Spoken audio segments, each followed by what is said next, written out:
waktu untuk kami akan melakukan wawancara dalam rangka tugas PPG Belajar 2023. Kita mulai deh. Kami ada beberapa masalah dan kami akan mewawancara itu dengan penyebab masalah yang kami alami. Yang pertama, untuk masalah motivasi belajar anak yang masih rendah. Menurut jenengan Riko? Terima kasih. Saya mencoba menjawab dengan menurut kacamata saya setelah beberapa lama saya menjadi guru di SD Bahasa Anak 2 ini. Sebenarnya motivasi belajar peserta didik kita yang masih rendah itu dan kurang semangat dalam belajar tidak hanya karena satu faktor saja, tetapi ini faktor yang kompleks ya, terutama perhatian orang tua yang kurang, bimbingan orang tua di rumah juga masih tidak maksimal. Selain itu diperparah lagi dengan setelah adanya COVID-19, orang tua dituntut untuk membantu siswa belajar dengan HP. Namun setelah COVID-nya hilang, justru efeknya HP-nya menjadi kecanduan bukan untuk belajar, tetapi untuk bermain. Nah, dengan HP tadi, anak tidak mau belajar, lebih tertarik untuk bermain HP dengan fitur-fitur HP yang membingungkan, sedangkan orang tua tidak paham dengan isi-isinya tadi, sehingga tidak diperhatikan itu manfaat apa tidak untuk dia. Nah, tidak kalah penting lagi di sekolah. Di sekolah itu tidak semua guru bisa menjadi teladan. Meskipun itu hanya segelintir atau beberapa orang saja, tetapi itu bagi pribadi saya, meskipun saya juga bukan menjadi teladan yang baik, tetapi setidaknya kita berusaha jadi teladan yang baik. Ibaratnya ya, kalau kita nyuruh anak berangkat untuk semangat belajar, ya kita semangat mengajar, seperti itu. Tidak gurunya seenaknya sendiri. Berangkat siang sampai sekolahan ya kongko-kongko apalah yang tidak memberi teladan untuk anak-anak, gitu ya Bu ya. Itu menurut saya. Sehingga pentinglah kita itu sama-sama, ya orang tua ya kita itu bareng supaya anak itu semangat. Dan utamanya guru juga harus memberi semangat. Tiap hari tidak bosan, itu guru harus selalu memotivasi dan memberi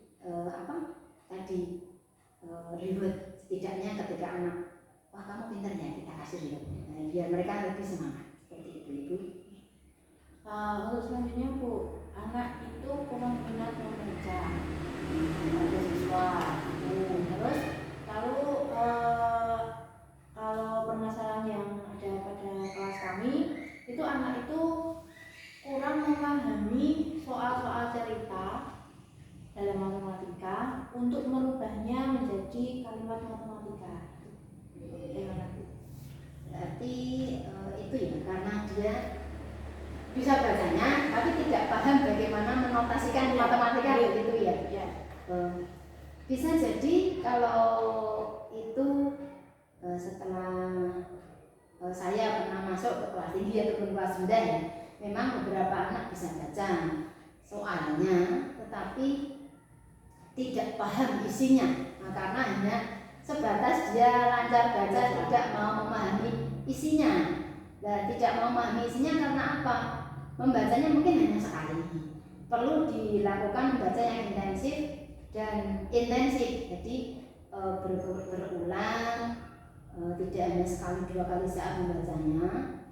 Dan dia harus paham clue, kata kunci dalam setiap soal tadi itu. Kita membimbing kata kuncinya di mana ya. Anak dibiasakan dikasih clue. Beratnya membaca soal cerita, clue pasti ada clue-nya dalam soal itu, dikasih clue-nya apa sih kata kuncinya dalam bacaan tadi, dilatih seperti itu. Kemudian juga di rumah kan anak-anak orang orang tua tidak bisa melatih. Biasanya ya orang tua kurang rutin apa, nggak mau memberikan langkah-langkahnya, pasti langsung ini cara nih, ini loh begini lah. Itu menyebabkan anak di sekolah tidak mau. Ketika dia belajar di rumah biasanya orang tua kan begitu, nggak mau. Oh di ini caranya begini kan nggak mau, langsung dikasih ini loh, ini ditambah, ini dikurang, udah gitu Pak. Jadi nggak dikasih kata kunci sama orang tuanya, karena orang tua nggak mau repot biasanya, karena nggak sabar, bisa jadi seperti itu ya. Menurut saya itu kalau anak-anak di tempat kita, khususnya ya kelas tinggi, tidak paham konsep dan tidak tahu clue tadi sebenarnya kata kuncinya dalam setiap bacaan tadi apa, itu tidak ngerti. Selanjutnya ini Bu, tentang hubungan komunikasi antara guru dan orang tua yang kadang itu kurang dan terbatas, di WA juga tidak dibalas, di telepon juga tidak diangkat. Itu bagaimana? Oh iya, ini permasalahannya ya tidak hanya kelas tinggi, tapi juga anak semua memang hampir ada ya Bu ya. Memang ini sudah menjadi seperti tradisi. Kalau di tempat kita itu sebenarnya orang tua itu sudah pasrah bongkoan. Artinya ketika dia menyekolahkan ke suatu lembaga pendidikan pasti sudah monggo Bu, saya pasrah ke jenengan untuk sekolah, mau bisa apa enggak pasrah jenengan. Nah itu yang salah sebenarnya. Seharusnya kan masalah pendidikan bukan saat di sekolah saja itu menjadi tanggung jawab kita, tapi juga di rumah maupun di sekolah tetap tanggung jawab kita sama orang tua. Meskipun saat di sekolah kita yang memberikan pembelajaran mendidiknya, tapi juga tetap orang tua punya tanggung jawab. Nah, berarti di situ orang tua tidak peduli. Artinya karena sudah pasang bongkoan tadi, bisa jadi juga itu orang tuanya artinya ya sebenarnya tidak semua orang tua ya Bu, tapi memang beberapa 50% mungkin memang seperti itu, sulit diajak komunikasi karena alasannya capek kerja, sudah sudah belajar di sekolah sehingga nggak mau tahu di sekolah bagaimana. Nah itu karena itu faktornya orang tua tadi, bisa karena faktor ekonominya, bisa juga karena karakter orangnya. Tapi kalau yang tidak mau diajak komunikasi biasanya karena itu tadi orang tuanya sudah tidak peduli. Saat sudah pasrah ke sekolah ya udah nggak mau tahu lah, intinya pasrah ke guru. Nah, itu kekurangan kita memang harus perlu diedukasi orang tuanya, sehingga biar tidak ada miskomunikasi ketika kita memberikan bimbingan di sekolah maupun saat kita membimbing begitu. Selanjutnya itu Bu, guru belum maksimal dalam menerapkan model maupun metode pembelajaran dan inovatif dalam pembelajaran. Guru masih belum maksimal dalam menerapkan model pembelajaran. Ya, sebenarnya ini juga saya alami sendiri. Memang tidak bisa kita setiap hari itu memberikan model maupun metode pembelajaran yang inovatif. Itu memang kadang itu gampang-gampang besar. Terutama kalau yang kelas rendah, kalau kelas tinggi itu sebenarnya bisa Bu. Hanya saja untuk gurunya mungkin tidak mau repot. Kalau kelas kecil itu ya saya harus mau tidak mau harus pakai metode pembelajaran yang inovatif, karena anak kecil yang tidak tertarik kalau tidak pakai pembelajaran yang inovatif.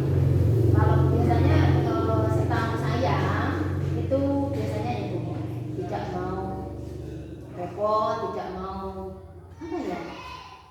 ya sudahlah, anak-anak itu pasti sudah bisa diterangkan dengan cara begini. Artinya sudah terlalu percaya dengan kemampuan siswa, nggak mau melihat karakternya anak itu beda-beda seperti itu. Jadi sudah menganggap anak-anak itu sudah pandai semua gitu.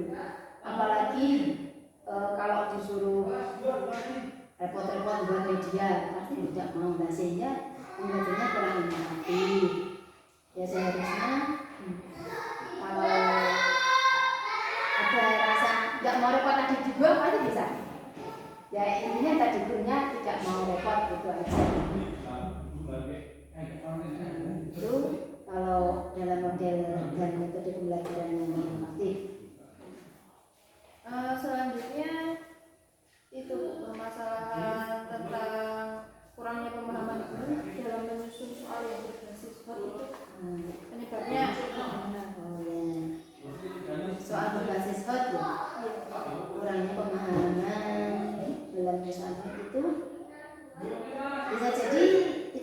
konsep bahwa soal itu sudah hot. Nah, sebenarnya sudah hot mungkin, tetapi tidak paham konsep hot itu seperti apa, seperti itu. Sebenarnya kalau hot itu sudah kita lakukan, tetapi mungkin nggak mudeng apa ini sudah hot atau belum ya, maka diperlukan kalau kita itu artinya sharing teman sejawat itu pentingnya seperti itu. Meskipun beda kelas itu kita pentingnya kalau dulu artinya apa ya, saat kita kuliah itu namanya apa? Penilaian teman sejawat. Nah itu kita saling sharing soal begini sudah hot apa belum, itu mungkin kita belum kurang pemahaman gurunya, maka bisa disebabkan karena tidak paham konsep tadi ataupun kurangnya mau berbagi. Nah, seharusnya kita bisa saling berbagi, saling menilai itu tanpa jangan malu lah. Intinya seperti itu kalau kita mau buat soal hot. Selanjutnya Bu, untuk guru yang belum sepenuhnya menggunakan teknologi IT dalam sebuah pembelajaran itu penyebabnya apa? Kalau khususnya di sekolahan kita ya, ini berbicara di sekolahan kita ya, karena ini kita lingkup SD, anak-anak masih rasa ingin tahunya besar, terutama di tempat kita. Penyebab utamanya kenapa kok masih tidak optimal itu satu karena usia guru yang sudah tua. Usia guru yang sudah tua itu kurang paham konsepnya, mengoperasionalkannya TIK itu tadi dengan rasa takut, tidak berani mengambil resiko, itu bisa kurang maksimal dalam menggunakan TIK tadi. Tapi yang muda-muda juga sudah menggunakan, meskipun ya ada keterbatasan. Nah, keterbatasan tadi karena anak-anaknya itu kalau tempat kita itu suka mengganggu, utamanya karena lihat LCD dinyalakan, mereka dinyalakan itu sudah, wah itu apa Bu? Gimana menggunakannya? Wah saya pengen tahu Bu. Dipegang-pegang, dibuat mainan, ya gurunya sehingga terganggu saat menggunakan tadi kita mau menggunakan untuk belajar lah dibuat mainan sama anak-anak. Nah itu karena anak suka mengganggu, rasa ingin tahunya besar, sehingga menganggap bahwa yang guru manfaatkan itu buat mainan mereka, padahal untuk pembelajaran. Maka kita menjadi seperti malas kalau buat itu pakai TIK, pasti nanti anak-anak buat rame, buat mainan anak-anak, sehingga perlu juga anak-anak itu ada ekstra khusus TIK, sehingga tidak kaget dan tidak heran kalau gurunya menggunakan saat pembelajaran menggunakan TIK tadi, begitu Bu. Oke Bu, saya kira cukup untuk pertanyaan-pertanyaan dari kami. Semoga pertanyaan-pertanyaan yang kami utarakan bisa membuat manfaat bagi kami semua, dan kita masih bisa saling berbagi tentang pembelajaran, tentang masalah-masalah yang ada di sekolah kita. Terima kasih untuk waktunya yang